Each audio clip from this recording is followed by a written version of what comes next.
Good morning, everyone. Welcome to It's Your Community. Vanessa Denha Garmo here with Epiphany Communications and Coaching. And I'm bringing on a guest who's been on the show before. He's talked with us about PR strategy and his book that he authored on the radio, behind the scenes on the radio. And I'm bringing him back because I want to talk about 2023 and looking at public relations nationally, locally, globally, and the strategies people use as we move forward in the new year. Don Tanner is a founding partner of Tanner Friedman. He offers more than 35 years of strategic communications, counsel, and experience in virtually all industry sectors, including automotive, professional services, technology, nonprofits, healthcare, and real estate. Don, welcome back to It's Your Community. Thank you very much. 35 years, I feel like I need to sit down and rest for a minute. Oh, yeah, I am sitting down. So you also are, it's a pleasure having you on. And in 2022, Don was inducted in the PRSA Detroit Hall of Fame. So congratulations, Don, on that as well. Well, thank you. And same to my business partner, Matt Friedman. But that there may have been maybe there should be a recount, but we'll take it. No, you deserve it. I've known you guys for a long time, back when I had my full-time reporter's hat on, and we're colleagues in public communications today, we do things a little differently in terms of the kind of clients, because I do a lot more coaching today than ever. But we've worked alongside each other for a long time, and you and Matt do really good work. You're really stellar in the work that you do and giving your perspective on communications and public relations. So let's look at 2023. And when we look at this new year, what are some of the PR successes and PR failures from a local, national, or global standpoint, in your opinion, Don? Yeah, I think a few really stand out. One that I really, it's kind of a bittersweet story, but a lot of positives there. And I look at, there were a lot of PR components in the Detroit Lions this year. And I think back to when there was first news that HBO was considering having the Lions on Hard Knocks. And there were a lot of people that thought, oh, that's really cool. And other people saying, well, maybe they should focus on winning. This is last summer or last spring. And Hard Knocks came on. It was a phenomenal watch. It was really inspiring, to go behind the scenes and see the players, the Aiden Hutchinson and the new players, and really see Dan Campbell and what a leader he was. And then, of course, there was kind of a letdown then when the season started 1-6, but the way they came back and finished with a winning season, a hair's edge away from the playoffs. And I look at that as a real kind of brilliant PR move by the Lions to embark on that HBO series. Again, could have been a distraction, but I think there were a lot of positives there. Okay, great example. And you know what? It's nice to root for the Lions in a positive way, right? They were fun to watch. Yeah, they were this year. Yeah. I think, also, we look at some PR positives in the past year, and very recently, Peter Patia with the Detroit Free Press, stepping down at the Free Press to save jobs and of other journalists there. Very selfless act, and really aimed at preserving the local free press, which is harder and harder every day and so important. And it seems like every December there are layoffs in newspapers in particular, and it was such a sorry to see him go and move on to other things, but I thought what a positive PR move. Not that he did it for positive PR, but since we're talking about positives and PR, that really stood out. Yeah. Well. Yeah, he did it for a positive reason, which ended up being positive PR. Absolutely. Yeah. And then there I think a few failures out there. I mean, one that's kind of a failure / positive is, if you look at how scores of companies, sponsors handled the ramblings of Kanye West, their client. The kind of anti-Semitic hate speech that Kanye West continued to propagate and get out there, and it really forced scores of companies, from Adidas to Gap to Peloton and many others, to cut ties and walk away. And in PR, you need to think about your clients, but you have to do the right thing. You have to do what's right for your brand, but you have to do what's right from a humanistic standpoint as well. And I think some negative messages from Kanye West led to some positive moves by these companies. that they need to. And some people look at that as cancel culture. I like to look at that as is something more of there are ramifications for actions, and that was an interesting dynamic from this past year as well. Yeah. So we're talking with Don Tanner today from Tanner Friedman. We're talking about PR successes and failures and looking forward to 2023. Go ahead, Don. What else have you observed that people should pay attention to? I want to go back to Kanye West, not to harp on him, but just in general, over the years, a lot of people have put their foot in their mouth on different issues, right? And there's always been consequences to how we communicate. I mean, this is what we do for a living, and helping people communicate strategically and intentionally. And so it's just not the Kanye West. These stories have been going on for years, right? Don, we've seen this in our careers where, people say things. We've seen this with women on The View, with Whoopi Goldberg, with all these things and they had to come out and apologize. It just amazes me that it continues. Like there's always somebody saying something like, really? Did you just say that?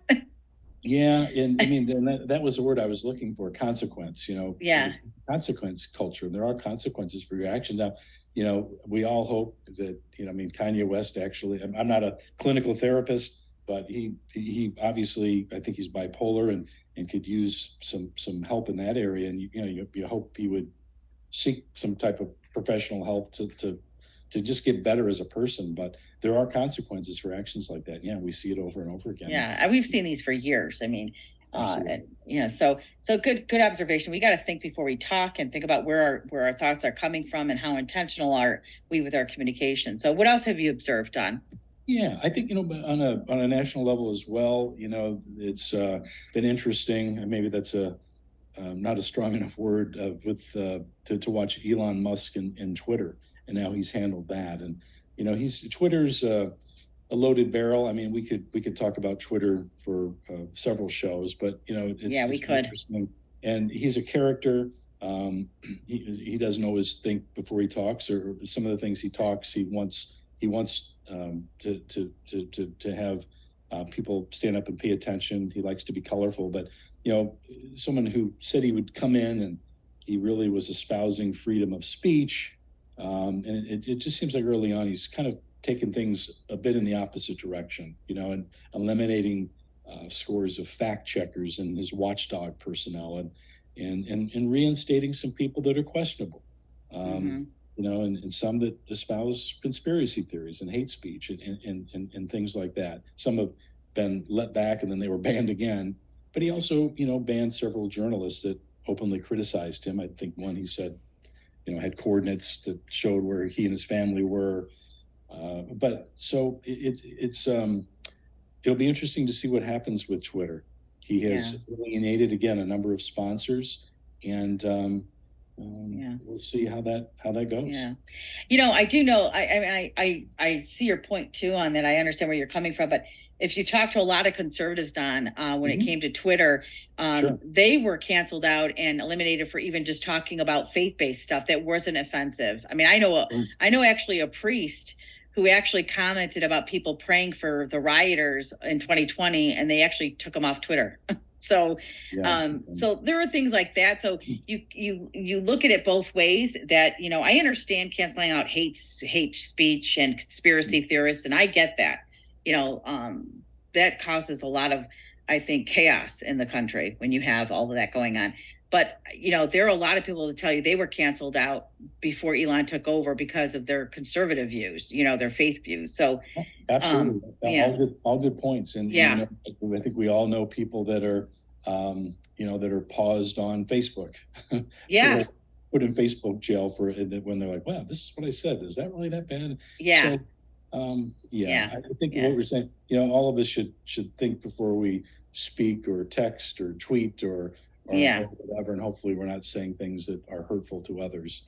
So we could all kind of abide by that. Maybe we'd all be better off. Yeah, and be very strategic. I mean, that's what you do. That's what we do for a living. We're very strategic in our thought process and how we communicate and how we help our clients, because what we've noticed this in our careers too, Don, being 35 years in the business you've been in, is that we've seen a lot of people that, do things off the seat of their pants, without thinking things through. And that gets into a PR mess quick. Right. Yeah. And it can affect your business. Yeah. People, and whether it's, a B2C or B2B, people that tend to want to do a business with people they respect and not necessarily agree with on all elements, but there can be ramifications to what you say. And, I know when social media first came around, the kind of the rule of thumb for me and what I recommend to clients is don't put anything on social media that you wouldn't want to have on the front page of a newspaper. Great advice. And, Great advice. Yeah. we kind of forget how powerful the printed word can be. To that point, Don, I think you make a really good point, and that's great advice you're giving your clients. How many times do we read articles or see news commentary or news clippings where people's tweets and Facebook posts are included in the story? Reporters go to their social media to see how they're commenting, and then they include that in the story. All the time. Yeah. That's a great point.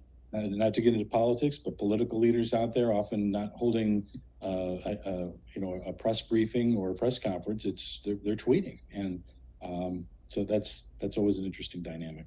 Oh, that's a good point. Whether you're Republican or Democrat or independent, whatever, you're right. They're not holding press conferences, but if they're tweeting, it's going to end up in the paper if it's relevant to a story. Yeah, newspaper, radio, yeah, TV, all of the above. Absolutely. Yeah. Great point. A lot of times that's strategic and that's done for a reason. Yeah. They know it's going to be covered.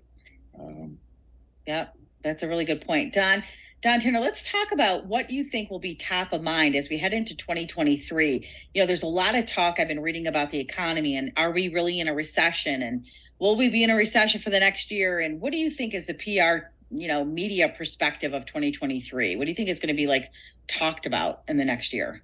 Yeah. I think economy and recession for now, without a doubt. I think it's also on the minds of the media in general and how they're adapting and adjusting to the economy and the recession. And we talked earlier about how especially print media continues to constrict, and you see a lot in radio and television as well. And I think the media is getting better at monetizing their news product. I think there's a better appetite for paywalls and subscription portals and a lot of things that early on, as especially newspapers were trying to figure out the best way to put their product out online and giving it away for free. I think there seems to be a more of an understanding that, I need to pay these media outlets for their content to keep them alive. And it's so vital to keep the free press, up and running. But media is interesting about what they're going to cover over the next year.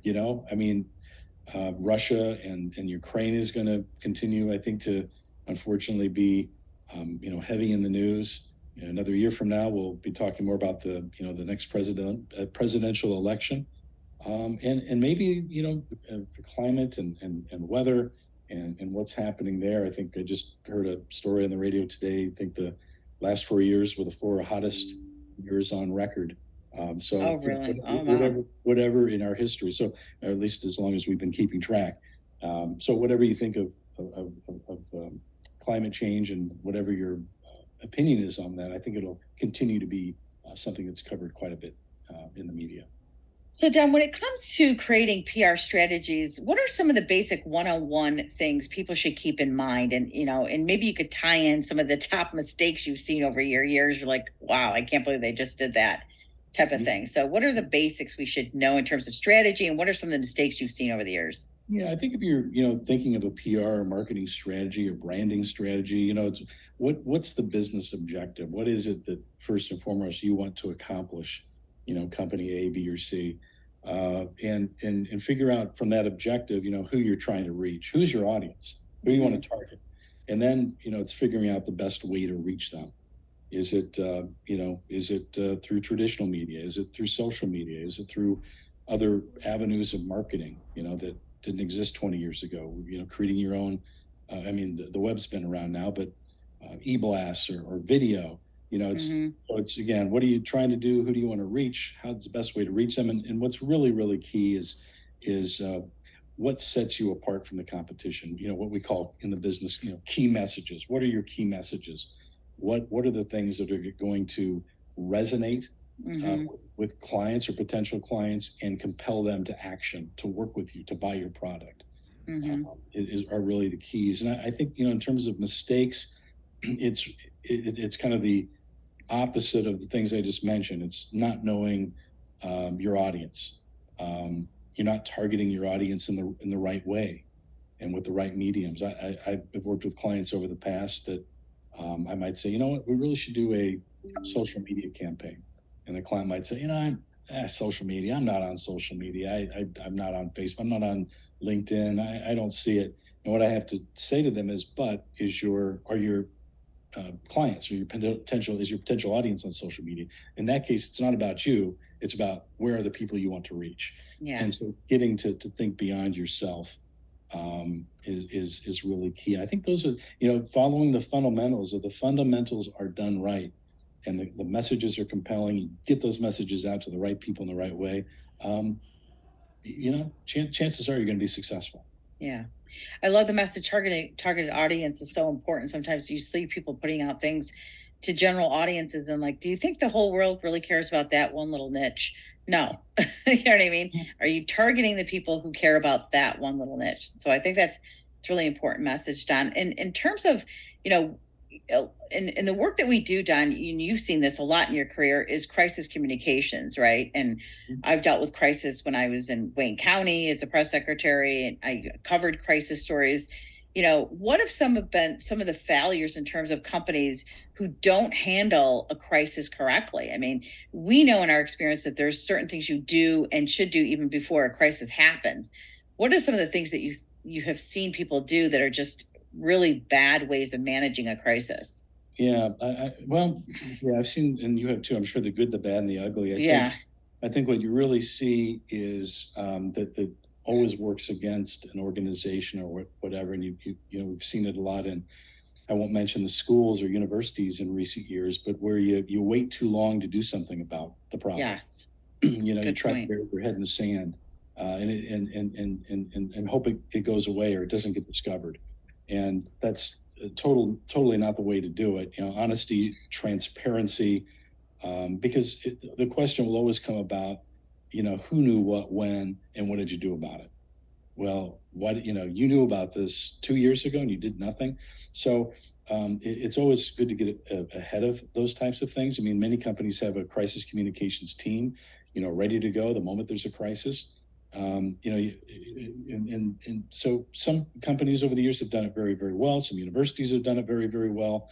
And then you look at, what happened recently with Spirit Airlines, where there was just a total breakdown in operations and communications, both internally and externally. They have pilots posting on social media, I can't get a hold of anybody at Spirit. I'm in this town. I'm ready to fly. And I mean, just terrible. And I think the companies that do it right understand they have to address it. They have to, apologize and figure out how to correct the problem. Have a resolve to make things right, and then reassuring that those things are not going to happen again. There have been corrective actions in process, and then finally to not just walk the talk but walk the walk.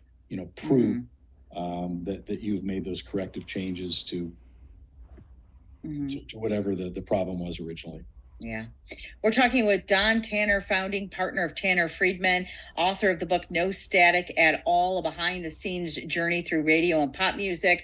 With 35 years of strategic communications, counsel, and experience in virtually all industry sectors, including automotive, professional services, technology, nonprofit, healthcare, and real estate. Don, what else do you want to share with our listeners in terms of, PR strategy, branding? What are the things that they need to keep in mind? What other message you want to share with them? I think we've covered the majority of it. I mean, there are times if you don't know, if you're a company that's just starting out and you say, I really don't know who we are. I mean, how do we develop a business objective and how do we figure out our audience when we don't really know who we are? And sometimes companies need to go through, a brand exercise to really have all stakeholders of the company and perhaps potential clients, sitting down together and hashing out, what are your core values? Depending on the type of company it's, what is your mission? What do you want to accomplish? What do you want to be known for? How do you stand apart? And I think that's the real first case. I think some companies rush into marketing campaigns or PR campaigns, and they haven't done some of the legwork up front, or maybe they didn't know how to do that work up front to figure out who they are. Because if you don't know who you are, you're not going to be able to attract others to be a part of what you are. So good. So good. Great Yeah. point. So I Great think point. that's the key. That's really the starting point. Great point, Don. Don, you've been in this business for a long time. You had worked in radio, print journalism, and broadcast journalism. We have very similar paths, and I'm sure everybody in our business has had some favorite memories. Can you share a favorite memory with us, whether it be in the media or in your PR work, or do you have a fun story you can share with us? I think the thing that I've found most fun and rewarding, and it's not really a funny story, but is just the ability over the years to be able to go into different colleges and universities, whether it's Wayne State or U of M or Michigan State or whatever it is. I'm going to be speaking at Oakland University here in a couple of weeks as well. And just being able to go in and meet CMU, I can't leave them out, but go in and speak to these young students and talk about PR and how it's such an amazing industry. I mean, I've had the good fortune over the years to work with companies like Volkswagen of America and launching major cars and shooting video B-roll along Pacific Coast Highway, or working with the Woodward Dream Cruise or the Detroit Zoo. So I think it's just it's being able to mentor and work with great clients, and some of the clients that I've worked with, especially Volkswagen and Northwest Airlines back in the day, were just great mentors to my career early on. Just to watch amazing people work and put their faith in me has been really rewarding. One of the last questions I want to ask you, because Don and I met, I believe we met, Don, if I'm not mistaken, up at Mackinac Island at the policy conference many, many years ago. And I bring that up because you and I are big proponents in networking, right? And it's a big part of what we do for a living. And I know you and Matt have given a talk at the Mackinac Policy Conference on helping people make the best of the conference, the first time attendees, right? And can you speak to our listeners really quickly before we let you go about, do you have a great networking tip for them? And it's interesting. Networking is so important, and I know a lot of people have kind of taken to working at home and maybe not able to get out because of the pandemic and networking. But it's so important to have that face to face with people. But you know what? I when I'm out at a networking event, I don't worry about how many business cards I'm going to have. I'm not worried about how many touch points. I typically, I'll give a real quick example. Doing a kind of a speed networking event one night. This wasn't dating, this was business. Yeah. And so you had 5 minutes, then you moved on 5 minutes. And invariably, I listened for about 4 minutes and then I talked for the final 30 seconds. And I think really listening is really important. And I do the same thing working with prospective client. I will never go in and say, here's what you should be doing. This is what I think. First thing to do is listen. I think we don't listen enough. And I think that's invaluable in networking and just really in everyday life. And if you're married, that's important too. I couldn't agree more, Don. Great advice. Great way to end this show. Thank you so much. Say hi to Matt for me. Thanks for joining us. Don Tanner from Tanner Friedman, thank you for being with us here. Thank you so much.